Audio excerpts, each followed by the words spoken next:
Our hearts beat to the city streets. We began to feel the fire. We rise like tall buildings as the chemicals, they take us higher. The night's young and it's just begun as she puts her hand in mine. We wanna chase the night, wanna dance to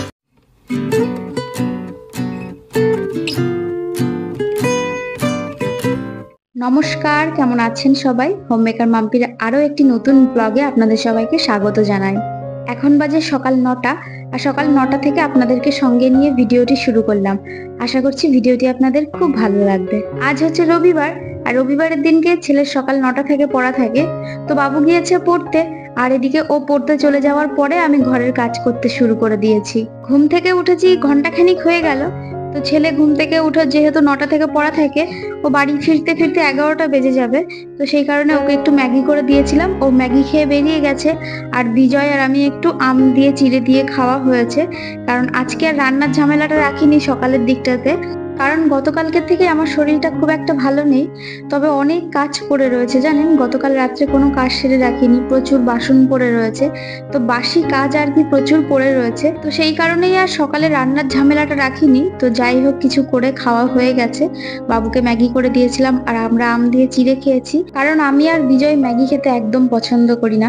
আমরা শুকনো মুড়ি খাবো, তাও Maggi খাবো না, মানে খুব ঠেলাই না পড়ে ছাড়া ম্যাগি সচরাচর আমরা খাই না। তো খেয়ে বাবু পড়তে গিয়েছে, বিজয় নিচে নিজের কাজ করছে, আর আমি এদিকে ঘরের কাজে হাত দিয়েছি। ঝটপট করে আগে বাসি কাজটা সেরে নেব, কারণ অনেক কাজ পড়ে রয়েছে। তবে আজকে এক জায়গায় যাওয়ারও কথা আছে, সেটা আপনাদের সঙ্গে পরে শেয়ার করব। আজকে আপনাদের সঙ্গে কিছু কথা শেয়ার করতে চলেছি। আসলে 2 মাস আগে আপনাদের সঙ্গে আমি একটা ভিডিও শেয়ার করেছিলাম, সেটা হচ্ছে আমাদের সিকিম যে ট্যুরের যে ভিডিওটা ছিল। 2 মাস আগে আমার ছেলে যে সামার ভেকেশন পড়েছিল, তো সেই সময় আমরা সবাই মিলে, বাড়ির সবাই মিলে সিকিম গিয়েছিলাম ঘুরতে 6 দিনের জন্য।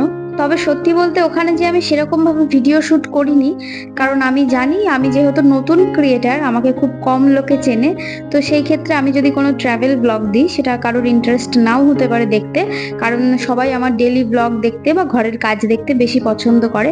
তো সেই জন্য আমি ওখানে যে একদমই ভিডিও শুট করিনি। তবে আমার ভাই, আমার যা এবং আমিও কিছু ফেসবুকে আর ইনস্টাগ্রামে পোস্ট করার জন্য ছোট ছোট কিছু ক্লিপ নিয়েছিলাম। তো সেই ক্লিপগুলোকে বাড়িতে এসে অ্যাডজাস্ট করে একটা ভিডিও বানানো হয়েছিল। তো সেই ভিডিওটাই 15 মিনিটের একটা ভিডিও হয়েছিল। আর আমরা যেহেতু 6 দিনের ট্রিপ ছিল, তো হিসাব মতো অনেক বড় হওয়ার কথা, খুবই ছোট ছোট ক্লিপ ছিল, তো সেই কারণেই সেটা 15 মিনিটের হয়েছিল। অ্যাকচুয়ালি জায়গাটা তো ভীষণই সুন্দর, আর খুব সুন্দরই মানে ছবিগুলো উঠেছিল বা ভিডিওগুলো উঠেছিল। তো সেইগুলো মনে করেছিলাম যে একটু মেমোরি হিসেবে সেই জিনিসটাকে আমি পাবলিশ করে আমার ইউটিউব অ্যাকাউন্টে রেখে দিয়েছি, যাতে ভবিষ্যতে আমরা দেখলেও আমাদের যাতে ভালো লাগে। আর সত্যি বলতে জায়গাটা ভীষণই সুন্দর, একটা দারুণ মনোরম পরিবেশ ছিল। তো সেই কারণেই আমার ব্যক্তিগত ভালো লেগেছিল বলে আমি ওই ভিডিওটা পোস্ট করে রেখেছি আমার চ্যানেলে। আর সেই ভিডিও দেখে আপনারা অনেকেই খুব পছন্দ করেছেন, আর অনেকেই খুব ভালো ভালো কমেন্টও করেছে। সত্যি বলতে ভিডিওটা আমার পার্সোনালও ভীষণ ভালো লেগেছিল, তো সেই কারণেই পোস্ট করা। আর আপনাদেরও খুব ভালো রেসপন্স পেয়েছি সেই ভিডিওটা থেকে। সিকিমের সেই ভিডিওটা পোস্ট করার ঠিক 1 মাস পরে পায়েল দাস নামে একটি মেয়ে এত বাজে একটা কমেন্ট করে, আমি জানি না কেন। তো সেই কমেন্টটার নিচে আমি তাকে রিপ্লাই দিয়েছিলাম, তবে তার কাছ থেকে আর কোনো রিপ্লাই আসেনি, বা সে কেন এই কথাটা বলছে সেটাও বলেনি। আসলে সে কমেন্ট করেছিল, ফালতু একটা, তোর জন্য পুরো ফ্যামিলি নষ্ট হয়ে গেল, ফালতু লোক একটা। তো এই কমেন্ট করেছিল। তো সেই কমেন্টের নিচে আমি তাকে রিপ্লাই দিয়েছিলেন যে আপনি কি বলছেন, কেন বলছেন, আমি কিছুই বুঝতে পারছি না, যদি একটু খুলে বলতেন। তো তারপরে তার আর কোনো রিপ্লাই আসেনি। তারপরে যেহেতু তার কোনো রিপ্লাই আসেনি, তো সেই কারণে আমি সেই কমেন্টটাকে ডিলিট করে দিয়েছিলাম। যে কথার কোনো আগা মাথা নেই, সেই কথাটা রেখে আরো 5 জনের চোখে পড়লে হয়তো তারা খুব খারাপ ভাবে নেবে। তো সেই কারণে সেই কমেন্টটা আমি ডিলিট করে দিয়েছিলাম। আবারও এই সেম কমেন্ট দুদিন আগে তার সে করেছে, মানে সে লিখেছে ফালতু লোক, তোর জন্য একজনের জীবন নষ্ট হয়ে গেল। তো আমি এই কমেন্টটা দেখার 15-20 মিনিটের মধ্যে আমি কমেন্টটাকে ডিলিট করে দিই। তবে ডিলিট করার পর আমি একবার ভাবলাম যে হয়তো কারোর না কারোর চোখে তো কমেন্টটা পড়েছে। সত্যি কথা বলতে ভীষণ বাজে একটা সাউন্ড করে, মানে যারা আপনারা শুধুমাত্র আমাকে অ্যাজ আ হাউস ওয়াইফ বা অ্যাজ আ হোম মেকার আমাকে চেনেন, দুদিন হলো আপনারা আমাকে ভিডিও দেখছেন, আমার ভিডিওর মারফতে আপনারা আমাকে চেনেন, পার্সোনালি কেউই আমাকে আপনারা চেনেন না, আমার ব্যক্তিত্ব কেমন বা আমি কেমন মেয়ে। এই কমেন্টটা কারোর চোখে পড়লে আমার সম্বন্ধে তারা খারাপ কিছু ভাবতেই পারে। সত্যি বলতে খুব সাধারণ আর ভদ্র ঘরের মেয়ে আর বউ আমি, মানে সেই জায়গায় দাঁড়িয়ে এই কথাগুলো আমার মনে হলো আপনাদেরকে একটু ক্লিয়ার করা দরকার। আসলে ব্যাপারটা হয়েছে কি, আমরা সিকিম থেকে ঘুরে আসার কিছুদিন পর থেকে, মানে মাসখানিক পর থেকে আমরা তো খবরে তো পড়েইছি, তো শিলিগুড়িতে একটা রেল দুর্ঘটনা হয়, তারপরে সিকিমে ভীষণ ধস নেমেছিল, প্লাস ওখানকার যে তিস্তা নদী ওটার জলপ্রপাতও অনেক বেশি বেড়ে গিয়েছিল। তো ক্লাইম্যাক্সের কারণে অনেক রকম অনেক দুর্যোগ দেখা গিয়েছে, আমরা শুনেছি, পেপারে পড়েছি, খবরে পড়েছি। তো সেই কারণেই হয়তো তার কোনো রিলেটিভ বা কাছের কোনো মানুষ হয়তো আমাদের ভিডিওটা দেখে হয়তো তারা সিকিম ঘুরতে গিয়েছিল, তো তারা হয়তো সেরকম কোনো কিছু সম্মুখীন হতে হয়েছে বা হয়তো তাদের সঙ্গে কিছু খারাপ হয়েছে। তো সেই মেয়েটা সেই জন্য শুধুমাত্র আমাকে ব্লেম করছে, আমি জানি না কেন। কোনো প্রাকৃতিক দুর্যোগের কারণে যদি কারোর কোনো ক্ষতি হয়ে থাকে তার দায়ী আমি কি করে হতে পারি? আমি যখন ভিডিওটা বানিয়েছিলাম, না কাউকে আমি বলেছি যে আপনারা যে ঘুরে আসুন বা দেখে আসুন বা হ্যানা কি তেনা, আমি কোনো কিছুই বলিনি। আমার পছন্দ হয়েছে, ভালো লেগেছে, তাই আমি ভিডিওটা পোস্ট করেছি।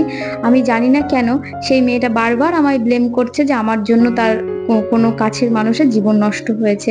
সত্যি বলতে কারোর সঙ্গে যদি এরকম মর্মান্তিক কোনো দুর্ঘটনা ঘটে থাকে, এটা খুবই কষ্টের বিষয়, তার জন্য অনেক অনেক সহানুভূতি রয়েছে।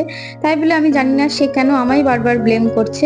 এটা একটা পুরোপুরি প্রাকৃতিক দুর্ঘটনা, এটা মানে কারোর প্রেডিক্ট তো করা যায় না এই জিনিসগুলো কখন কিভাবে কি হতে চলেছে। তো তুমি যদি এই ভিডিওটা দেখে থাকো, আমি জানি তোমার হয়তো খুব কষ্ট বা খুব খারাপ লেগেছে, বা হয়তো সত্যি কথা বলতে বিষয়টা খুবই দুঃখজনক বিষয়, তবে আমায় বারবার ব্লেম করো না, এতে তো আমার কোনো হাত নেই। বারবার আমায় ব্লেম করে কি কিছু হবে বলো তো?